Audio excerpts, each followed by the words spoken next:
Nanggigil sa ring, pinaramdam agad ang pagbabalik. Natulala ang coach ng Kyoto sa ginawa ni Kaiju. Kinuha ang bola sa ere.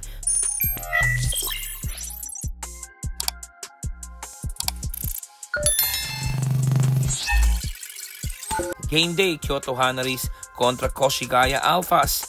Nasa 4-game losing streak nga ngayon ang Koshigaya at susubukan nilang makabawi dito sa game sa kanilang home floor. Start of opening frame, Koshigaya agad ang agresibo. Quick 5-2 run para sa home team. Nahanap ni LJ Peak si Kaiju for the alley-oop slam. May kasama pang foul. Di nga lang nakompleto ni Kaiju ang 3-point play na yan. Ang alat din ng shooting ng visiting team sa first quarter. Kaya rin kontrolado ng Alphas ang laro.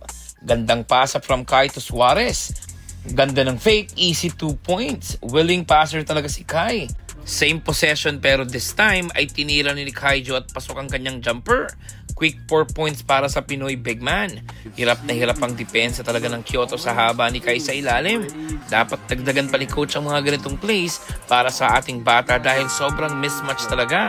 Suarez jumper pero kinuha ni Kai sa ere para i-dunk ang bola. Pero kay Suarez nga lang na-credit yung puntos. A comfortable 9-point lead for the Koshigaya Alphas sa pagtatapos ng unang quarter. Start of second period, dito na nagsimulang magbago ang takbo ng laro. Tatang gives to Kaiju for the alley-oop slam. Lamang pa ng 8 points ang Koshigaya pero dito na rin nagsisimulang mag-commit ng turnovers ang Alphas. Pagkalabas kay Kaiju sa game ay dito na bumulusok ang shooting ng Kyoto.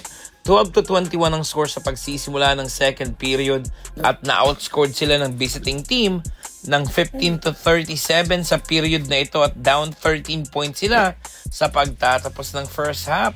Inalat na rin kasi ang shooting ng Koshigaya at medyo matagal din naupo si Kai sa bench. Start of third quarter, gumawa ng minera ng Alphas at naibaba nila ang lamang ng Kyoto in just 5 points. Dahil na rin yan sa back-to-back slam dunk ng bata natin. Ganda ng cut ni Kai at bumitin pa nga sa ring.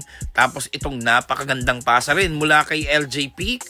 Ang laki ng impact ng kanilang bagong player na si Uchiba, doing it all for their team para makabalik sa larong ito.